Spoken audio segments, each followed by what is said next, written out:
Welcome to the third lecture in this season of the NIH Director's Wednesday afternoon lecture series. I'm Soo-Hyun Lee, the Chief of the Unit on Functional Neural Circuits at the NIMH. Our speaker today is Dr. Kay Tai, the Wylie Vale Professor in the Systems Neuroscience Laboratory at the Salk Institute in La Jolla, California. She accepted this position in 2019. Dr. Tai's laboratory studies neuromechanisms that underlie a wide range of behavior, ranging from the learned to the innate, including social, feeding, reward seeking, and anxiety-related behaviors. Her research program is focused on understanding the neurobiological mechanisms underlying social and emotional processes, particularly those relevant to psychiatric disease. A recent study focuses on social homeostasis, or how our brain establish a preferred set point for social contact and how this maintains stability within a social group. Dr. Tai's lab employs a wide range of cutting-edge innovative techniques, including optogenetic, electrophysiological, electrochemical, pharmacological, and imaging approaches, together with computational modeling approaches to probe these circuits during behavior. Dr. Tai received her undergraduate degree in brain and cognitive sciences from MIT in 2003. Then, after taking a year off to travel, she started her PhD in neuroscience from UCSF, earning her PhD in 2008, Patricia Genex's laboratory. She then had a brief postdoctoral fellowship at Bonsis Lab, UCSF, then moved to Stanford in Carl Daysolop's laboratory. Dr. Tai traversed the country once again in 2012 to accept an assistant professorship at MIT in the Department of Brain and Cognitive Sciences. She became an associate professor there in 2018 before returning to the West Coast for her current position at Salk in 2019. Dr. Tai's achievement has been recognized with many awards. This includes the NIH Director's New Innovator Award, followed by the coveted NIH Director's Pioneer Award, the Presidential PK's Technology Review's Top 35 Innovators Under 35, the Blavatnik National Award laureate for Young Scientists, and very recently, Dr. Tai is selected as one of the new HHMI investigators. Congratulations.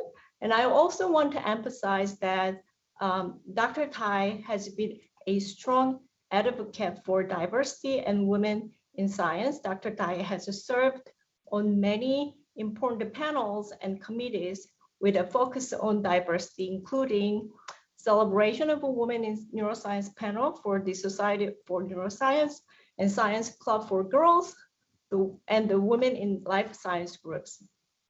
The title of her talk today is Neural Representation of Social Homeostasis, and I think the informal title is Neurocircuitry of Good and Naughty Behavior. Dr. Tai, thanks for taking the time to join us today, and please join me welcoming Dr. Tai. Hi, everybody. Thank you so much, and thank you for that incredible introduction, Soo-Hyun. That was lovely. I feel like I relived my whole career. So thank you for that. And yes, I will get started with a sort of a new direction in my research program. Some stimuli bring innate emotional valence. No learning or training is required to have emotional responses to them. In my field, there's been a lot of controversy about whether humans and animals experience emotion in the same or different ways. Of course, there is no way to know how an animal subjectively experiences emotion. There is no way to say if it is the same or different from a human's experience. There's also no way for me to say whether my subjective experience of emotion is similar or different to another humans. So even though what I'm very passionate about is understanding emotion and internal states, what I actually study are motivated behaviors. Today, I'm going to talk about a very interesting set of motivated behaviors that allow us to exist within complex social hierarchies. Many of the most successful species on this planet live in large groups and have intricate social hierarchies that have stable structural formations.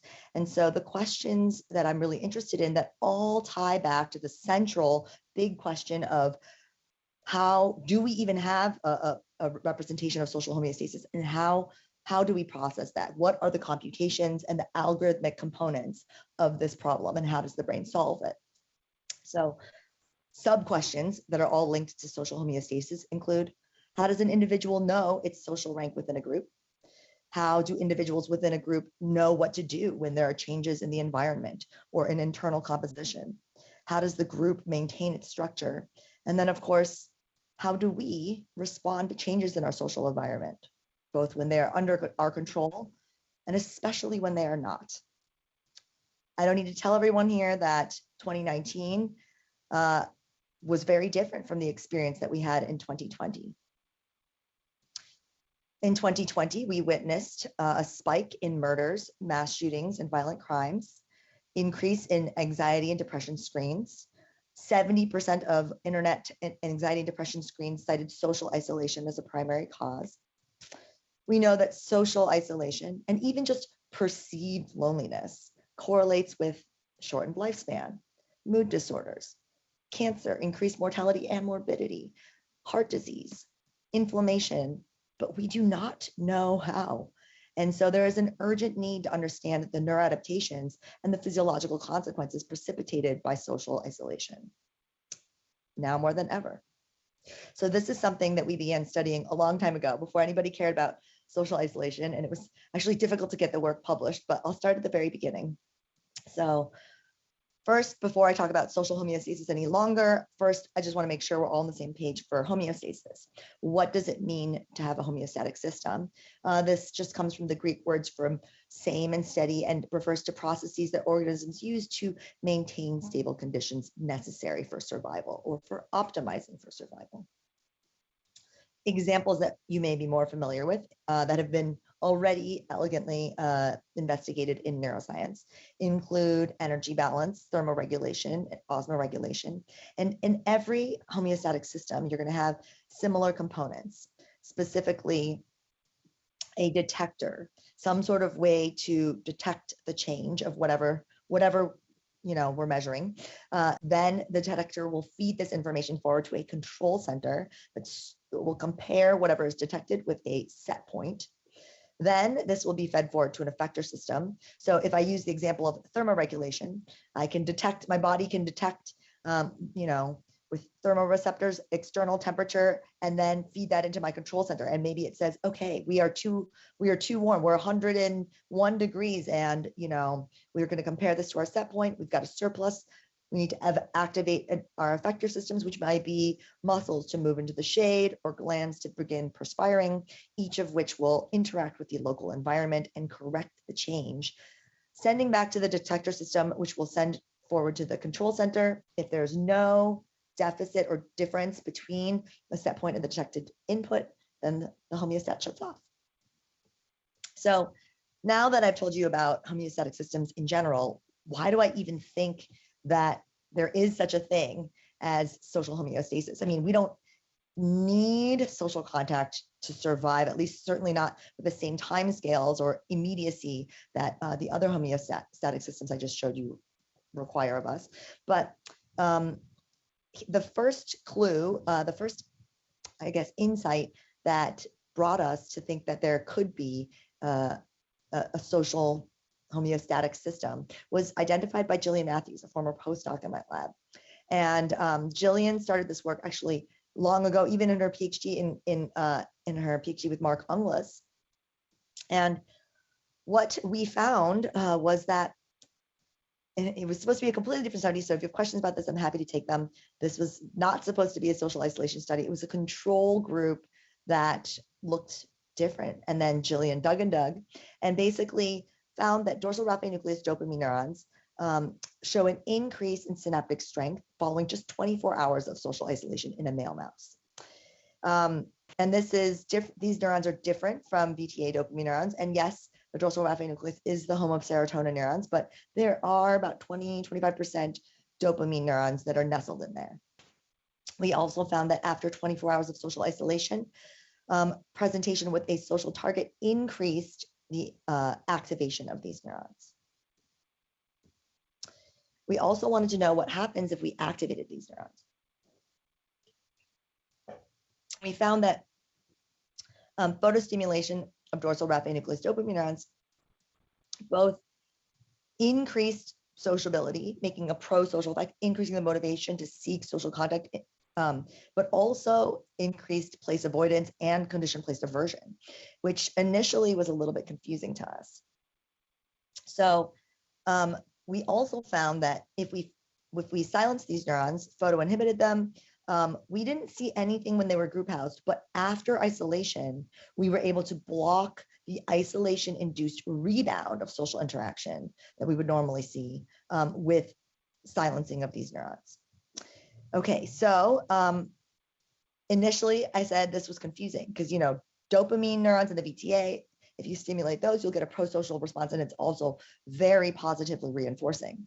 So, you know, from the sort of older kind of perception, which of course now is I think there's sufficient counter evidence to the concept of dopamine being reward juice. But we were initially confused, and we were thinking about this. How could this be? We repeated the experiment several different times, and there it is robustly, you know, aversive. And we thought about this, and we wanted to make sort of an analogy to our other homeostatic systems. So, for example, with feeding, I can eat a delicious dessert at the end of dinner, some creme brulee. I don't really need it, but it's just food reward. It's enjoyable, and that can motivate me to eat it. I can also be, you know, rifling around the bottom of my backpack for some nasty fiber bar because I'm so desperate, I'm so hungry, and I'm so uncomfortable, and I want to escape the unpleasant state of being hungry. And so I'll eat, you know, I'll eat. And similarly, seeking social contact can be motivated by either positive or negative valence. And so we theorize you can engage in social contact because you want to find social reward, or you can engage in seek social contact to avoid the unpleasant state of being lonely. So, okay, loneliness, this is not a word from neuroscience, this is a word from psychology. And if you scour the psychological literature, it basically boils down to 4 criteria, loneliness. The first is that is a state that increases the motivation to seek social contact. Second, it is aversive. It is an unpleasant need state. Third, it is distinct from generalized anxiety. Fourth, it is subjective. And that is the really, really difficult part. So how do we get at something that's subjective in a mouse? Well, you know, we can't exactly, but our best angle into this was, you know, here we're looking at mice. We're getting a lot of individual variability. What can we look at? They're all in the identical housing conditions in the laboratory. They're all on the same genetic background, but each cage forms a social hierarchy. And so you can imagine a scenario where the dominant mouse of the cage might enjoy his social environment a lot with all the other animals, engaging in affiliative behaviors, prime access to resources, etc. Whereas a subordinate mouse might have a different subjective experience of their environment, denied prime access to resources, denied opportunities to mate, subjected to violence and aggression from dominance. So perhaps social rank, we speculated, could be something to get at this subjective experience. And indeed, we found that all of our optogenetic manipulations were strongly correlated with the social rank, meaning photostimulation or photoinhibition, the greater the effect the optogenetic manipulation had on behavior, the more dominant the animal had been. So this was really interesting. This suggested that perhaps the dorsal raphe nucleus dopamine neurons could represent an effector system or be part of an effector system, because when we photostimulate these neurons, we can get, you know, motivated behaviors straight away. Excuse me. Oh, also, importantly, we followed up this study in a collaboration with our collaborators at MIT, Rebecca Sachs and Livia Tomova, and found that indeed in humans, we were only allowed, the IRB only allowed us to isolate humans for 10 hours. But when we socially isolate humans for 10 hours, we will see activation in this brain region. Obviously, it's a bold signal. It's not like cellular resolution or anything, but as close as we could expect to get in humans, we reproduced this effect and showed that social isolation signals look very similar to, when shown social cues, very similar to individuals that are hungry when shown food cues. So this was exciting. Okay, so now that we've gotten to this point, what are the necessary components of a social homeostatic circuit? So I've already told you a little bit about an effector system. It needs to be able to drive physiological and behavioral responses. This effector system is going to receive input from a control center that computes the delta of the set point and what is detected. We will also need a detector that can, this is, very broadly, using the term sensing, very, very broadly, it's going to be a distributed system that detects the quality and quantity of social contact. So I'm imagining this as sort of a distributed circuit that involves memory, associative systems, as well as sensory systems. The thing that I think may be unique to a social homeostatic circuit that isn't part of the other ones is that we need some representation of rank. We need a rank representation node that can modulate the set point, that can influence the detector, that can suppress the effector system. For example, if I'm a subordinate male, even if I really want to mate with that female or really want to interact with that alpha, just maybe, it's more adaptive for me to suppress that given my low rank status. Of course, the detector system and the rank node need to interact with each other. Knowing the rank of the agent is very important in determining the value of that gesture. And very importantly, and in stark contrast to other homeostatic systems, we need to, the environment is not just ambient temperature. We can't just put it out a thermometer. We need to be able to quantify somehow the social environment, the interaction with the social group. And this is a non-trivial problem. And so I think almost 6 years ago now, before all the wealth of computer vision tools have emerged, we set out to start trying to do something. And in collaboration with Siwoo Liu's lab, we were able to develop AlphaTracker. AlphaTracker is based on AlphaPose, and it is a tool. So here in this case, what I'm showing you is we trained AlphaTracker on these 2 marked animals, but even without further training, we can just immediately generalize this to 4 unmarked animals here. And so obviously if you train with 4 unmarked animals, it will do better than if you just generalize, but it shows the robustness of this tool. We can take something where the lighting is totally different and put it on a complex background with different number of animals that have unmarked, and yet, the training still holds, and it allows this robust generalizability, which maximizes utility for end users like me. So further, we also were inspired by Bob Dada's MoSeek and wanted to include in the pipeline in this platform for multi-animal social interaction investigation, the ability to discover new behavioral motifs between animals. So this is something that we are working on so this is already available, And so what we're doing is taking high dimensional data, performing some unsupervised clustering, and then you can scroll through each of these clusters and it'll play a clip so you can then post hoc label that cluster and discover new patterns of behavior that you might not have otherwise done. So this is all freely available. It's on bioRxiv. It's on our lab's GitHub. You can use it, no strings attached. Email us. We would love to help you use it. Also, no strings attached. We just, it's available. It's a resource forever. So we want to just maximize utility. So, okay, that was my little plug for AlphaTracker, and then back to this social homeostatic circuit.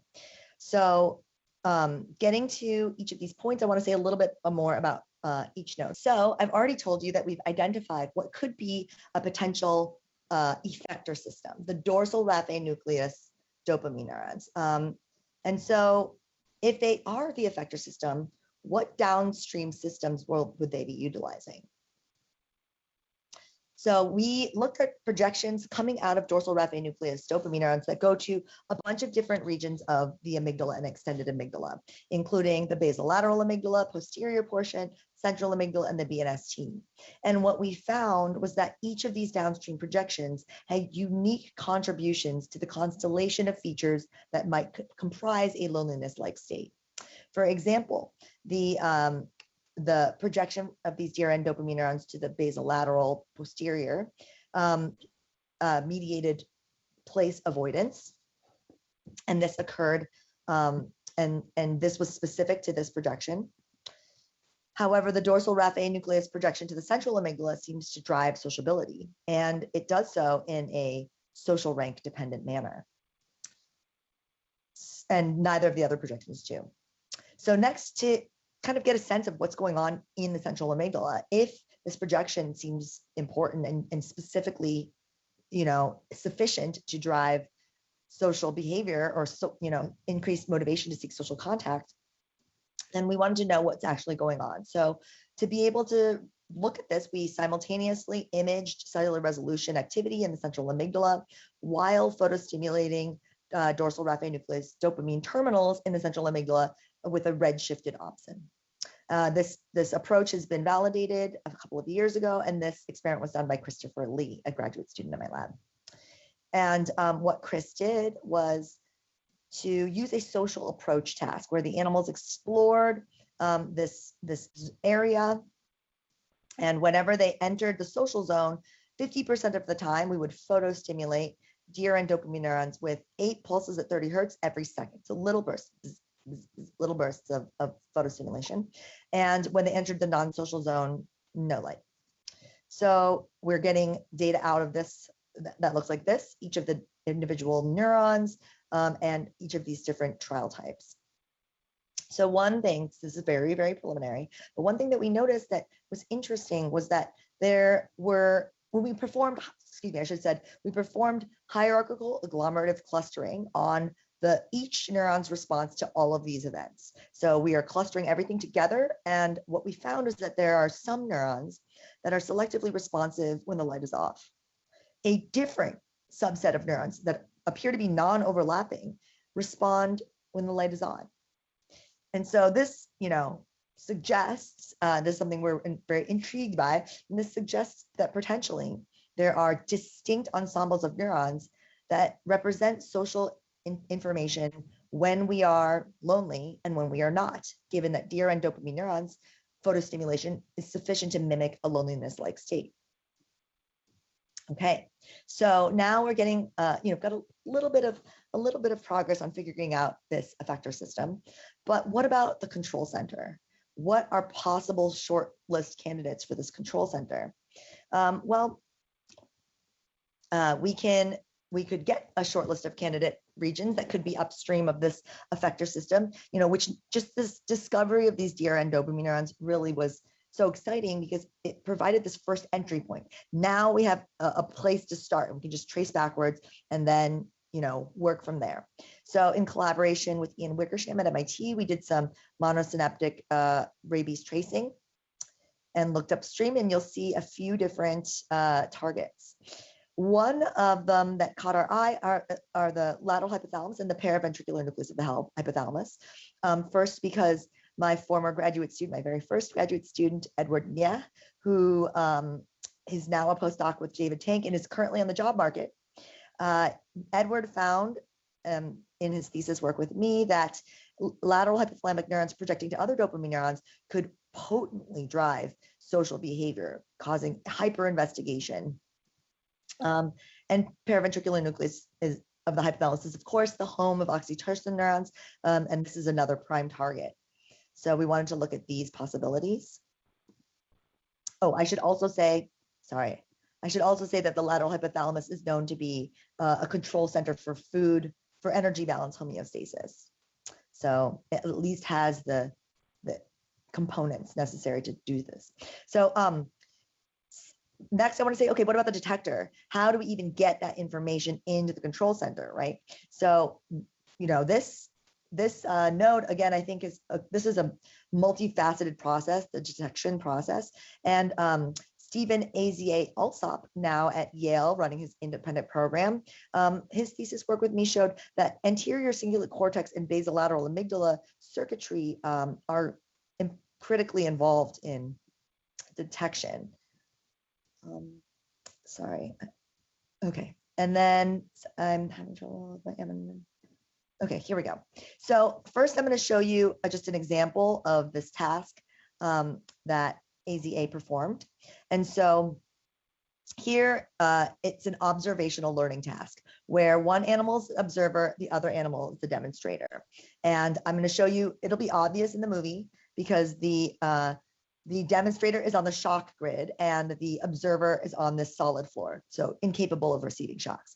And so here's an instance where the cue is presented and they are mimicking the freezing behavior, or perhaps learning. So how would you say? And then here we're getting some examples of mimicking behavior. So here you'll see the cue goes on. This is early in acquisition, and once the shock comes, it'll be pretty clear right there. You'll see that the demonstrator mouse exhibits this darting or jumping behavior in the lab. We call it popcorn mouse. And here's another clip, and you'll see, just watch the observer here. He's watching the demonstrator, and then engages in the similar behavior, okay? So there are many things going on here. So I wanna say, before I get into the nitty gritty here of why we chose the regions that we chose to look at, that observational learning is distinct from other related but distinct concepts like emotional contagion, empathy, or sort of, I guess, altruism. These are all separate concepts from observational learning, which requires that you actually learn something about the world through observation. So vicarious agonistic learning is what we're talking about here. And from Andreas Olson's work in Liz Phelps's lab over a decade ago, we know in humans that the amygdala and the anterior cingulate cortex light up when humans engage in observational fear conditioning. Of course, Hesup Shin's lab was the first to really work this out in animals, showing that lidocaine injection to the observer prevented observational learning. So we know that the ACC and the basolateral amygdala are important, but what about the directionality of information? Which way is information going? There's this reciprocal connection between them, and we just wanted to know, what are the computations processed at each component of the circuit. So specific questions we had are whether the ACC or BLA learns first, so to speak, what information is actually being processed. And I'll show you a few ways that we looked at it using state space and activity space approaches. So first, this question of who learns first. So in collaboration with Emery Brown and Demba Ba and others, what we wanted to do was apply a state space approach to identify the specific learning trial. And so this is the way that we did this initially. So first, you take each trial. We'll start with the first trial. This is the habituation period. And I'm just taking, a 1 second window after the cue response goes on, after the cue goes on. And so what we do is then we're just transposing each trial here and taking the average firing rate within this response window and making a trajectory across the state space, and then estimating which single trial represents the learning trial, a change point. So the rate change trial that we identified here, which we previously may have called the learning trial, we identified here very early for this particular ACC neuron. If we look at the distribution of the anterior cingulate cortex neurons and basolateral amygdala neurons, you can see that overall the anterior cingulate cortex tended to show rate change trials earlier on in conditioning than did basolateral amygdala neurons. So initially, our preliminary, working model was that the ACC was learning first. But when we looked at the data in another way, using trial averaged trajectories for habituation and conditioning epochs. And what I'm showing you here is like essentially the idea of looking at neural trajectories is, say you have 1,000 neurons. If we've recorded from 1,000 neurons, I want to show you what that looks like in terms of the entire ensemble. How would I plot the activity of 1,000 neuron ensemble and not lose any information or lose minimal information? Well, what you could do is put each of those 1,000 neurons on a different dimension and plot that trajectory as a time series in 1,000 dimensional space. And so this is essentially what we want to do. However, it's obviously very difficult to display something in 1,000 dimensional space in our 3-dimensional world. And so what we can do is some dimensionality reduction to reduce this to the top couple of principal components. And this is a linear dimensionality reduction approach. You can use other approaches, of course, but here we just did PCA. What we found was pretty cool, actually. So so what I'm going to show you here on the top is ACC neural trajectories. On the bottom are BLA neural trajectories. On the left is the paired groups. The right are the unpaired groups. Pink is habituation epoch. Green is the observational conditioning epoch. Okay, so first I'll draw your attention to the basolateral amygdala neural trajectories in a paired group. You can see here the unpaired group is doing this. Sorry, the habituation period is doing this. And then once we start to pair the tone with shock to the demonstrator, you can see that a robust, increase in trajectory length, which indicates increased dynamics of the population, occurs after the cue onset once conditioning has begun. For the unpaired group, the trajectory shape actually looks very similar. However, the entire trajectory is just sort of transposed in XY space. So that was something that we observed, and we also saw this in the unpaired group. So the unpaired groups, they're never seeing pairing of the cue and any outcome. The cues are explicitly unpaired with shock to the demonstrator. And so when we looked at the ACC neural trajectories, we realized even though ACC was in the paired group was changing first, we thought this is not due to learning. The trajectories look identical to each other, very much like it was an unpaired group even. Yet there's an entire transposition of the trajectory that suggests a state change, that we are in a different component part of the brain activity space. And so this suggested to us that actually what's happening, another factor that is happening that is common to the unpaired group and the paired group, is that we are introducing demonstrator distress. Once conditioning begins, or even if they're unpaired, shocks are delivered and the demonstrator experiences distress. And so this is what we speculate is causing this shift in all of these groups. Okay. So this again suggested that ACC ensembles do show rapid state changes, but only the BLA actually learns specifically the significance of the cue. So this work was completed again by Stephen Alsop, along with a number of other people, including Romy Wichmann, Anthony Burgos Robles, Fergal Mills, and Jiarong Cheng. And then finally, I'm excited to tell you about some work that actually has been recently accepted to Nature, but is currently pre-printed and has been pre-printed for a year, led by Nancy Padilla-Coriano. And Nancy Padilla-Coriano is still a postdoc in my lab technically for a couple more weeks, I think, but she has started her own lab in Florida. And if you are interested in the work that I'm about to tell you about, please look her up. She is fantastic and she is hiring. So definitely check her out. So this idea, Nancy's project was really designed to be kind of like, remember back in the day when we had real life seminars, and there'd be pizza. Pizza was a very common thing at seminars, and you put out the pizza, and 5 minutes, if you're 5 minutes late to seminar, there might not be any more pizza. If you get there a little late one day and you're pretty hungry, but you're running late, and then you're about to grab this one piece of pizza, but then you realize, oh, wait, there's my PI or my department head or my dean also reaching for a piece of pizza. What do you do?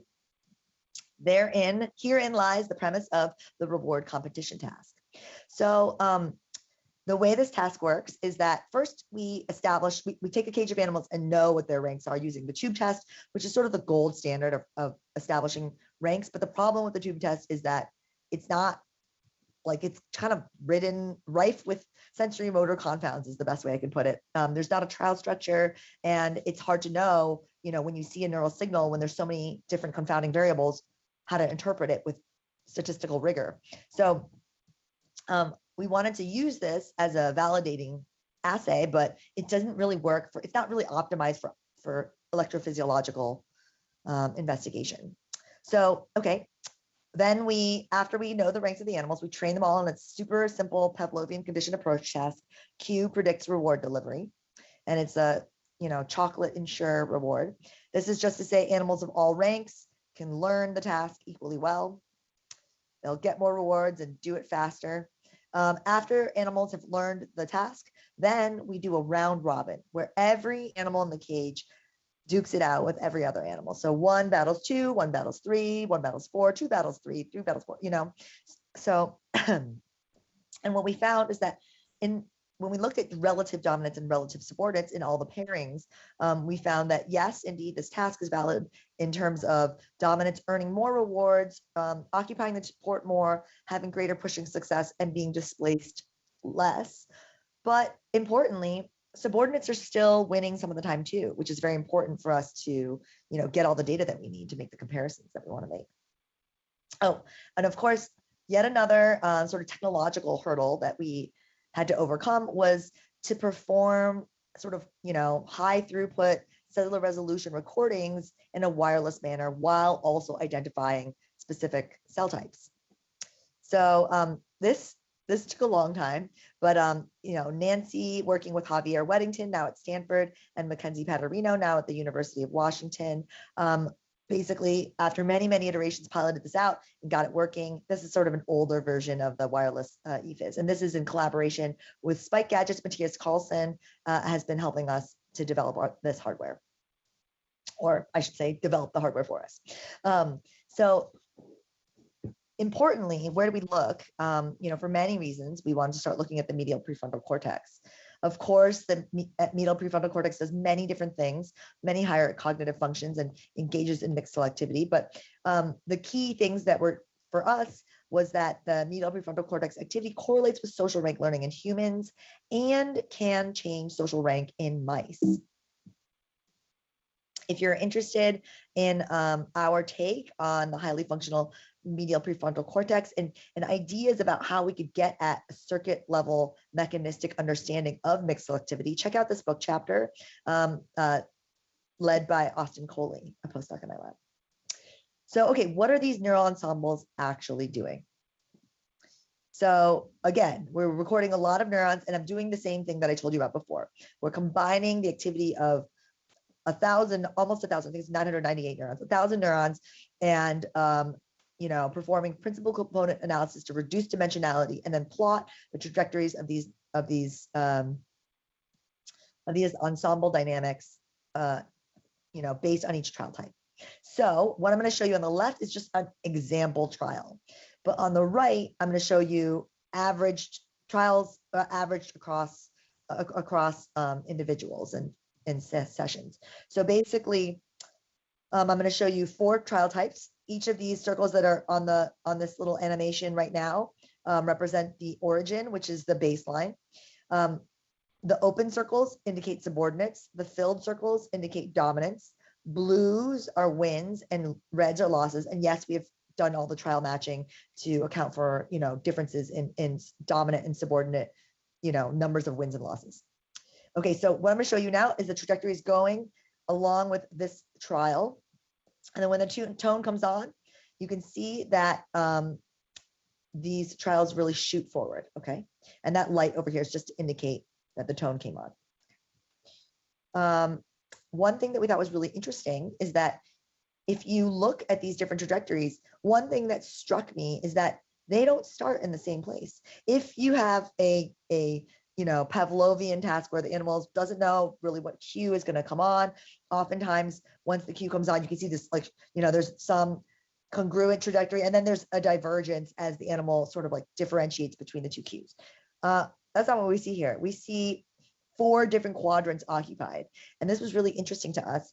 And what we saw reliably across animals and across specific time points is that this really separated into a self is in this side, other wins or self, behaviors, self successes are in this blue half of the activity space, and losses or the other animal checking the port or getting the reward is in this other part of the activity space, non-overlapping segregatable subspaces. Dominants were their trajectories typically were shriveled up in this corner down here, and subordinates longer trajectories out further away. So this was very interesting to us, and this might explain why some of the other things that I'm about to show you, our decoder that I'll show you at the end, works so robustly well. Okay, so already this suggests that maybe, the individual can tell already, like there's the individual can decide whether they want to actively compete for each trial or not. Okay, so before I get into that, before I get into the simple stuff about wins and losses, we developed AlphaTracker to be able to discover all the different behavioral motifs and kind of look at that. And so we wanted to see how much does the PFC activity actually predict, the specific behavioral state of the animal. And also thinking about the fact that the medial prefrontal cortex has mixed selectivity on its ensembles, and, ensemble membership can be, it is sort of flexible. We wanted to look into the idea that there could be hidden states. So inspired by the work of Adam Calhoun and Malamurthy and Jonathan Pillow, we, my master's, I shouldn't say that. We started my lab at master's, now he's a PhD student. He's a brilliant computer scientist, electrical engineer. Kanhan Batra applied this hidden Markov model combined with multiple generalized linear models to for the first time use this type of model to predict the specific behavioral output from neural activity alone. So previously this had been applied by predicting the behavior of one animal based on the visual and like the behavior of another animal. And here we're using neural activity alone. And it is not a given that the prefrontal cortex, which is, in some levels of abstraction away, it may or may not be this closely linked to sort of motor output. Okay, so we identified 9 different behavioral states with AlphaTracker, and they are indicated with these color labels here. And I'm going to show you a movie. So here, everything is trial by trial. So there's no averaging. Everything's trial by trial. I'm going to show you real-time A trial, real-time PFC firing rates, and then model predictions. And you want to keep your idea on our prediction, the solid line, and how close it hugs the real data. So there's the GLM, just a plain old GLM, plain old support vector machine, SVM, and then our model, the hidden Markov model combined with the GLM, the HMM GLM, okay? So I'm gonna play this movie here and you can see the tone is playing, and already deviations in the GLM and SVM, our HMM GLM is doing pretty darn good though. Here it looks at the behavioral likelihood, and here is the actual behavior coded in by a computer vision tool.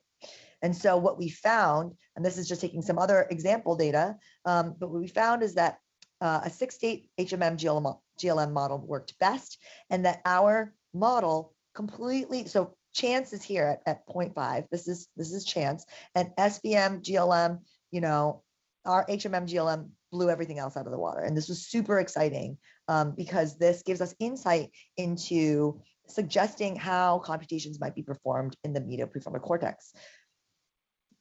Okay, but this is all very abstract, so let's keep it simple, for just to be more straightforward. If MPFC neurons truly represent rank, we should be able to decode specifically rank from PFC neural data alone.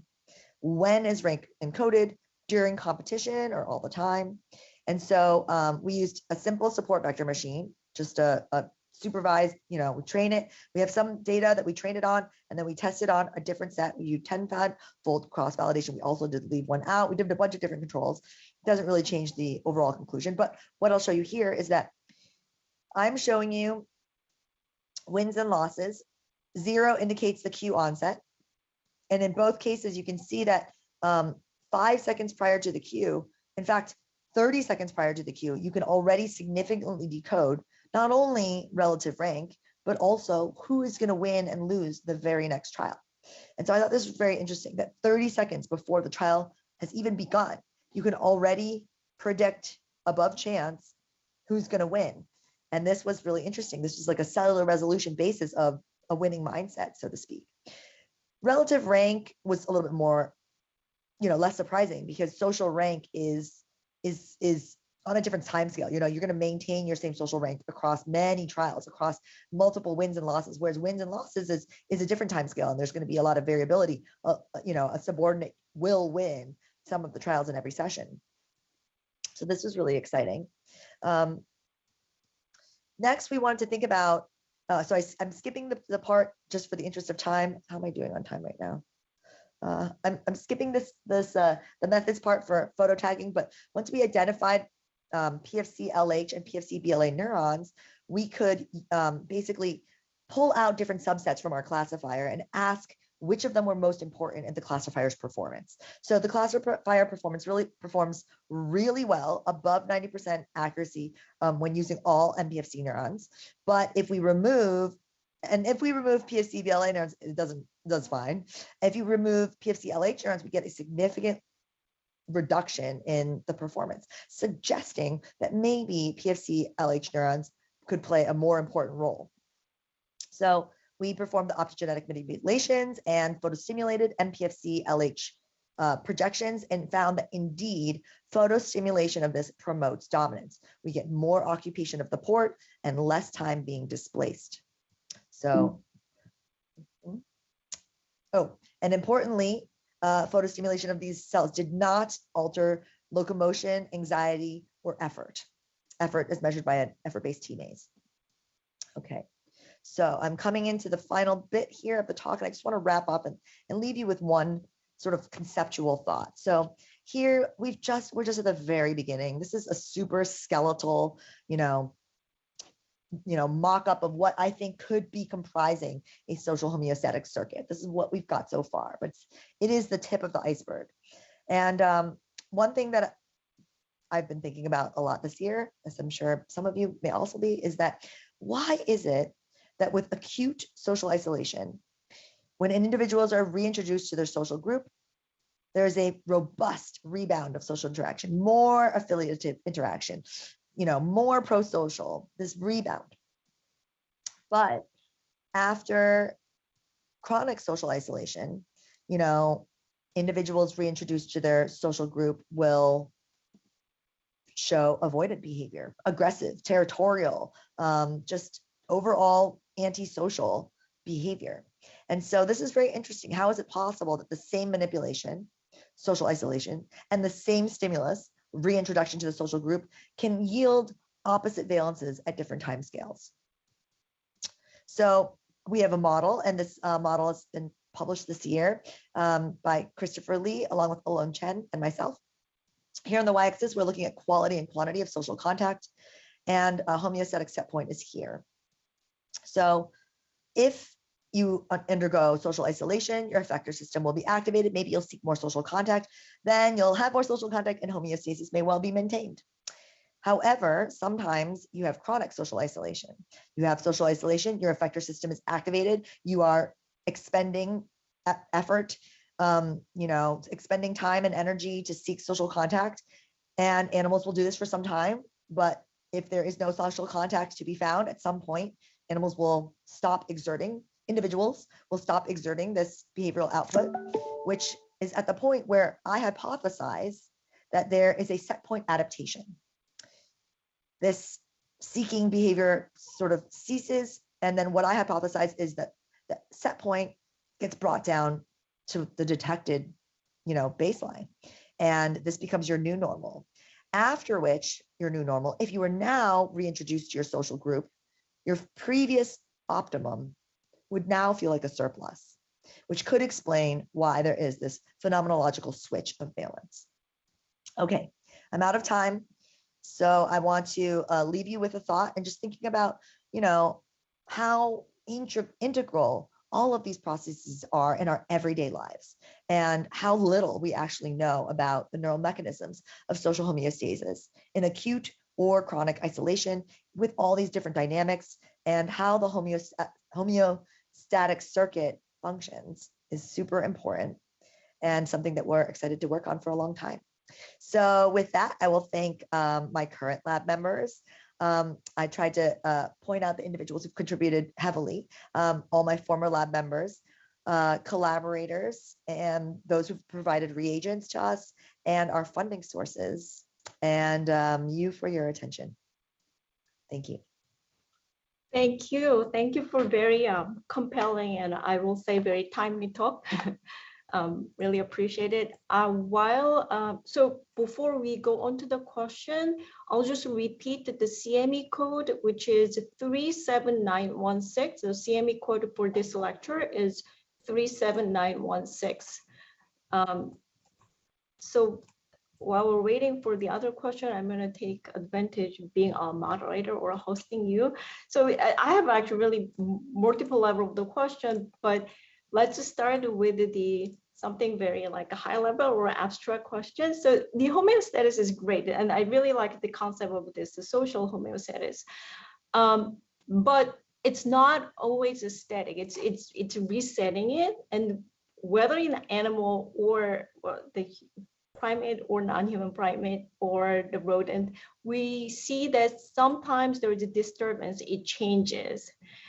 If you have to predict or how that disturbance, which I would consider as like motivation or desire or desperate, that there is some part of this knot that has to be reset or change it, where do you think that might be the knot for in your model? The brain. Yeah. So I guess I would hypothesize that it's happening in hypothalamus.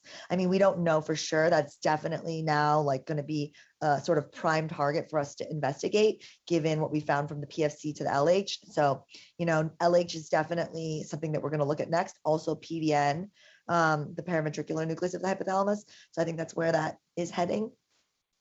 But yeah, I think that you're absolutely right, that the like all of these things are super dynamic. They're gonna change with circadian rhythm, with seasons, with hormonal changes, with recent and remote experiences. Like all these factors are gonna play a role. So I think the big insight is that this is dynamic, and how is it maintained?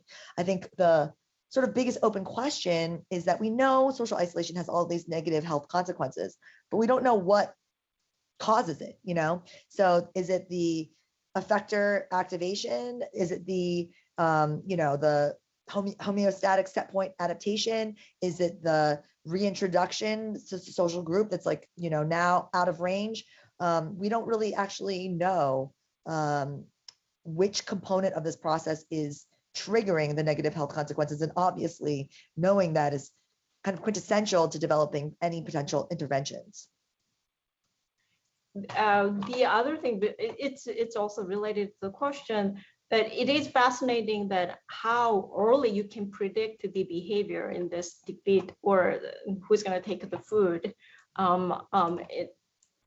This hidden state or predictions like 5 or 10, I think it was like even 5-10 seconds earlier that you can predict it. Is it some simple term? You would expect that this is some sort of like brain state. What is the setting up this? Is it motivational issue, or what would you pinpoint? How would you pinpoint or explain in terms of neural substrate?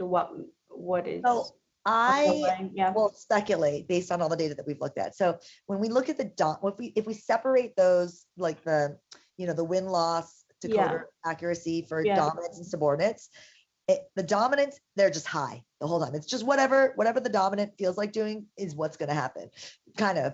And then the subordinate is a little bit lower. It's still above chance, but it's a little bit lower. And then it kind of comes up and shoots up to become more accurately predicting once the cue has played. So I suspect that the dominant is just going to do whatever it feels like, and the subordinate is watching the dominant. The subordinate is watching the dominant, and waiting to see if the dominant's going for it. And then depending on what the dominant does, the subordinate then acts. And so it's taking that information and that information is passing through the PFC. So that's my speculation of what I think is actually going on there. That's a really good question. I'm going to hold myself and I'm going to read a couple of questions that's just streaming in. This is a question from Mark. It seems that behaviors are also the result of a habituation. Chronic isolation, as in pandemic, becomes normal and therefore less aversive than typical. So I'm not exactly sure the question, but do you want to comment on this statement? Yeah, no, that's exactly what we are predicting, is that when there are changes, initially there will be resistance, effector system activation to, bring you back to your previous homeostatic set point, but that there is, with chronic isolation, a homeostatic set point adjustment. And so then, yeah, now your lower baseline of social contact becomes your new optimum, your new set point. And actually your previous optimum may be more difficult for you, maybe less comfortable for you than your new optimum. So I think that's the exact idea. Yeah, you got it. The other question here is from Weizmann. The question is potential, this is a hard one, potential pharmaceutical intervention for this. I mean, I think, again, we have to figure out what is the actual problem. Is it the detection that there's a deficit? Is it the effector system activation, right? Because if it was the homeostatic set point adaptation, then maybe you want to use a Band-Aid method. Like if that's causing the problem, then maybe, you want to do some sort of prophylactic oxytocin treatment. I'm just saying ideas, but that might be viable if that were the mechanism. However, if the social homeostatic set point adaptation is the trigger of all these negative health consequences, you would, then you don't want to prolong that. You can just expedite it and then adapt. And so maybe you don't want to use the Band-Aid method. So I think understanding the mechanism was really important, and understanding the time points and all of these things are very dynamic, and that's what is abundantly clear. So yeah. Okay, great. I think with that, I don't see on the chat an additional question. Just because we have a couple more minutes, that I'm gonna just ask one more question. That the state analysis with the neural activity, it's really cool that you had photo tagging depending on where they're projecting. So the LH1, you weighted high because they predicted way better. Predict way better throughout, or is it predicting specific? It's predicting specifically at the time of competition. So when animals are alone, the LH does not represent the Q more than the BLA. Only when they're in competition does the LH have more. I actually didn't show you that, but that is what will be published hopefully soon. So okay, great. Thank you for joining us today. And again, I could thank you for the great talk. Thank you so much for hosting. Have a great day, everybody.